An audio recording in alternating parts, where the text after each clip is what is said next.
Middle Tennessee, home of good times, great people, and outstanding views. I'm Dennis Ferrier. For the next 30 minutes, you and I are going on an adventure in the Nashville region. From a different view, our guide, the Fox 17 SKYEYE drone. We're gonna take you to a Tennessee treasure where people will brave the heat. Who's up for a waterfall hike?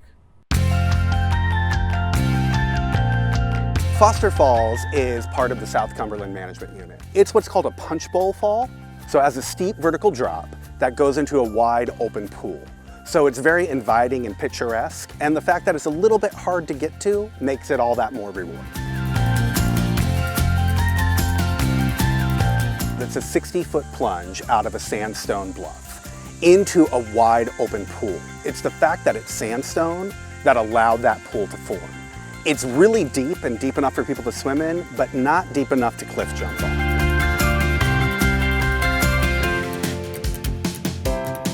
Tennessee is incredibly blessed with waterfalls. A couple things led to that. The fact that Tennessee used to be an inland sea means that we have lots of limestone. Limestone is a soft rock, easy for water to course through. So rain falling on the Appalachian Mountains, going down slope to the plateau, down to the central, and then coming off the highland rim means that we are just ripe for waterfall activity. Some estimates say over 800, but it's really hard to know how many.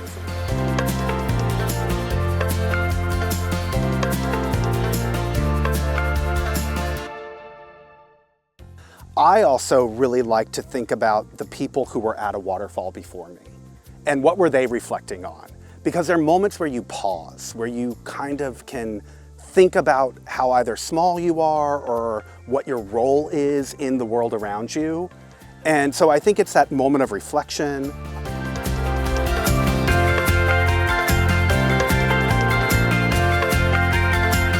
That 60 feet drop is breathtakingly beautiful. It's surrounded by trees and only accessible by trails.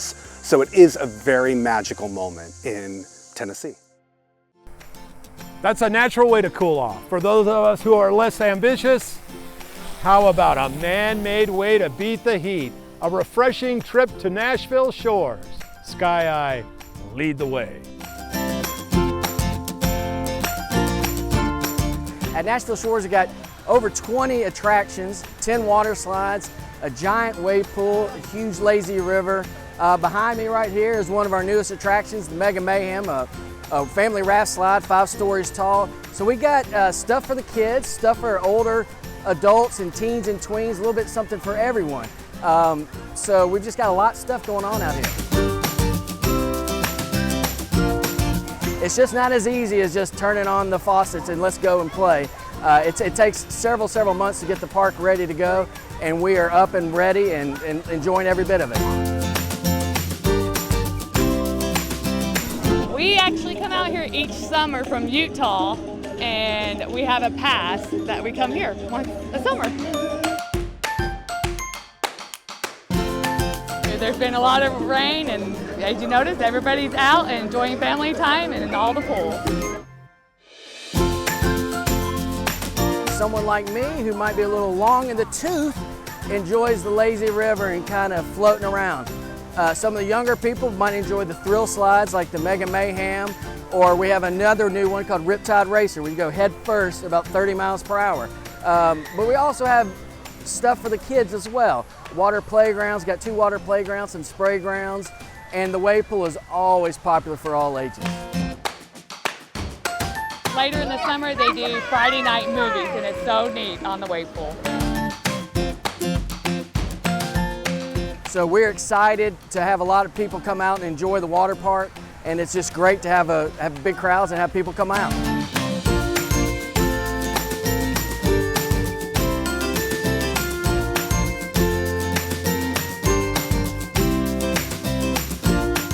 Short-lived. When we come back, we're gonna take you to a grueling outdoor job where it takes a special breed to get her done.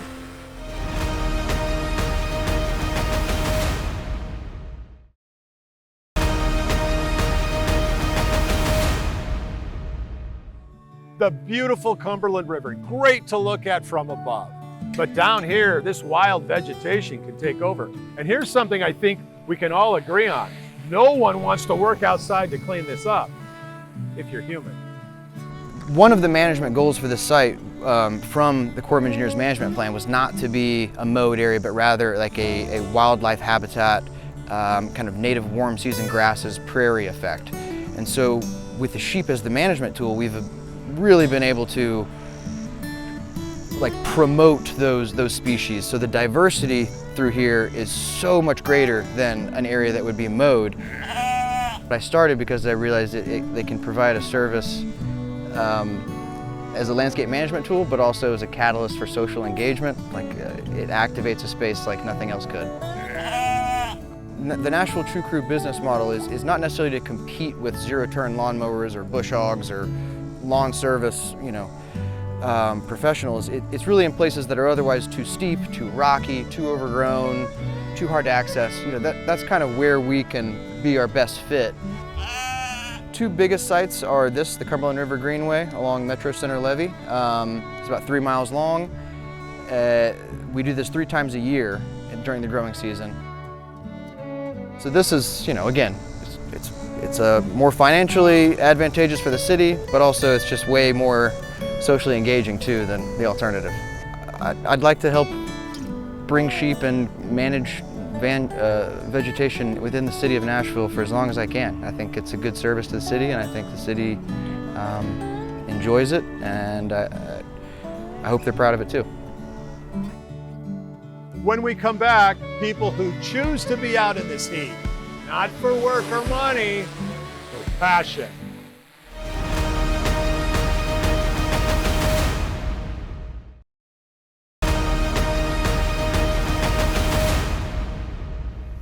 The view from above even works for the past. There's a great reverence for history in Middle Tennessee. People who will go to great lengths to accurately honor and depict history. Shoot the horse guy! See if you could take out them up right there with the canister round. Fire!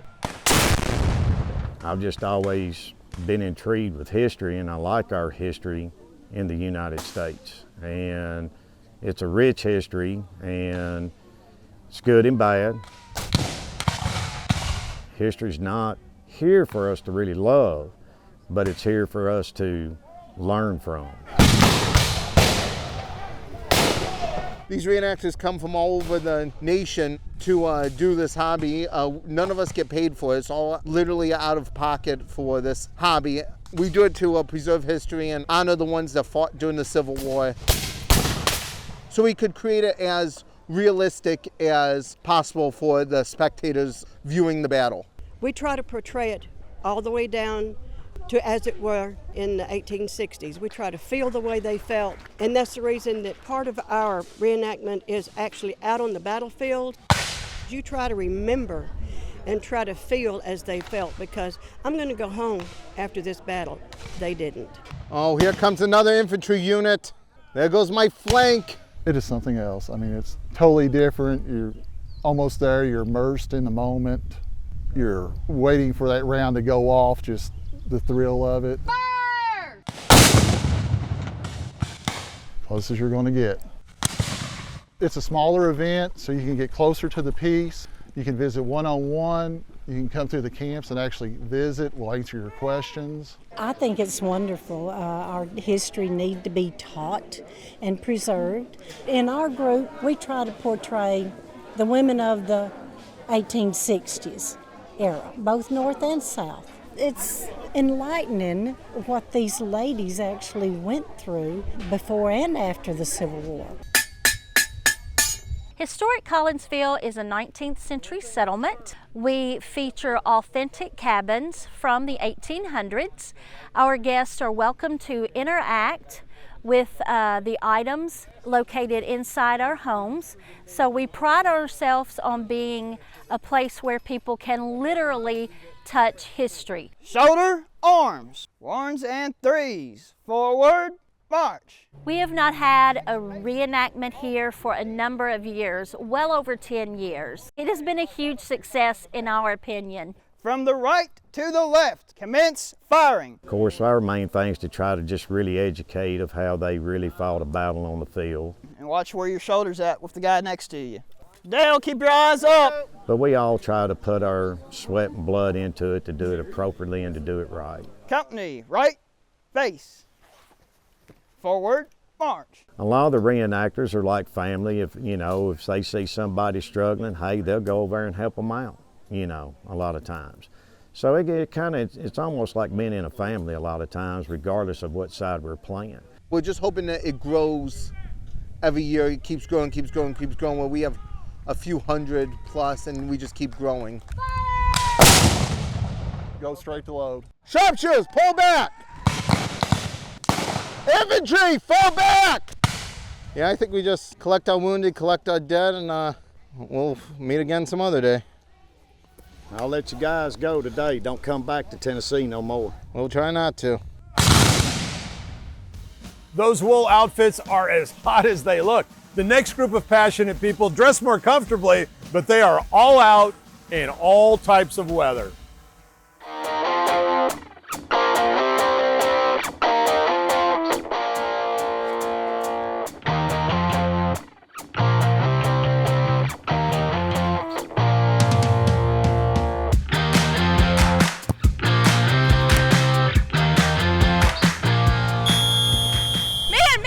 Good, very nice. Sport and athletics is just a big investment, but it's worth it to me because I'm trying to be the most healthy that I can, whether that's on the pitch, off the pitch. Involving myself in any kind of athleisure is really utmost importance for me. Well done, Red. It's a great level because it's a co-ed league, right? So we're playing guys and girls against each other. It's the best of the best in Nashville. Great opportunity for us to continue to perform at the top talent that we have and continue to offer. So it is definitely a good opportunity to continue to stay fit. Yeah. Well done, guys. Well done, you three! This is my gym. I mean, it keeps me young physically, mentally, and emotionally for sure. We love it so much that it doesn't matter, rain or shine, we're out here as long as they let us. It's his exercise, it's his mental break. Being out here means so much to my husband. We've really built a community with the friendships we've made. When we're out here, we're with friends. Yes, good run. Turn, JB, turn. Mid-State has been, just an incredible platform for us. I would just encourage Nashvillians to get involved. This league is really great. They have other sports outside of soccer if you're looking to get invested in something, find that community outside of just your work-life balance. So I would definitely encourage you if you're looking for a community to get involved in or a way to stay fit outside of just going to the gym. Yeah! Football is life for me, 100%. That might not appeal to you, but if you're willing to be outside for just a little bit, there's a show you don't want to miss. Tennessee wildflowers are gorgeous, and no one showcases our botanical beauty better than Cheekwood.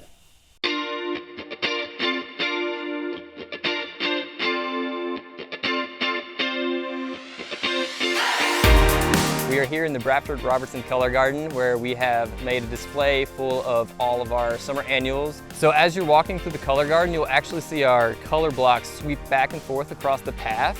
They'll follow the same path as the color garden path, and they'll actually bounce back and forth across the path until you get down to the bottom of arches, where we come into a more linear design and have strips of different color palettes going along both sides of the path of the arches. We do have a designer that will create a template for us to make our displays with. We will go through and pick the color combinations of the flowers we want to use for each color zone. You can see here that our marigold white swans have really blown up this year. They are actually a little bit outcompeting our euphorbia diamond frost that is mixed in with them. We've implemented American agave throughout the color garden. You'll see them primarily at the beginning of the color garden, and then once you get into the arches. This is our mixture of helenium, which is sneezeweed, and also shrimp plant, which are the smaller plants that are mixed in with the sneezeweed. Those are Helianthus, and they are also known as sunflowers. They've really shot up over the last 2 weeks with the sunshine and have basically doubled in size in the last 3 weeks. These are our cannas, and then beneath the cannas we actually have a layer of lantana. Both are orange, so we use this in our orange sections to really make the orange pop since the cannas are so bright. We've had so much rain this spring that all the flowers got plenty of water, and now we've finally hit a stretch where we've had a lot more sunlight, and they have flourished in this condition. Everything is nice and blooming and flowering for us, so come on out to Cheekwood and enjoy our summer annual display. Coming up, it's here waiting for you. Our next story is finally available to you after 70 years.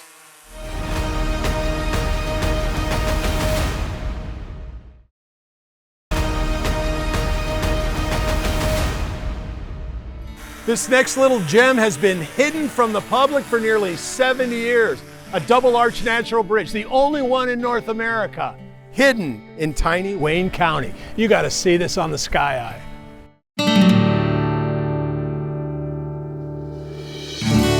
The Bridges Resort sits in rural Wayne County, a wonderful place to get on an inner tube and relax, or just eat well and stroll the grounds. But the centerpiece of it all is a geological wonder.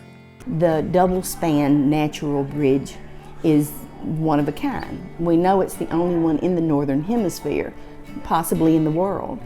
And when you walk around that corner and you look up and you see it, it takes my breath away every time. But it's just so unique. There's a hole, a huge hole that nature carved out.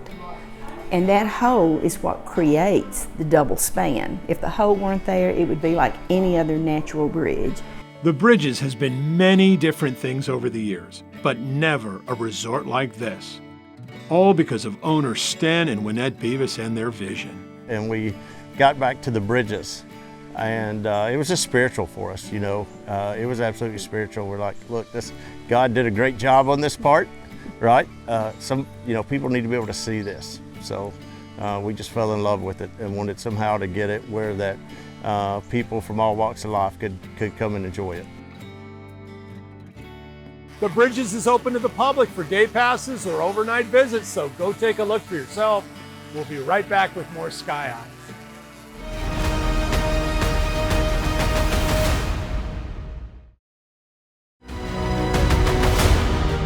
We believe the Fox 17 SKYEYE drone is an important tool in bringing you the news in Tennessee. Look for it every night in our newscast.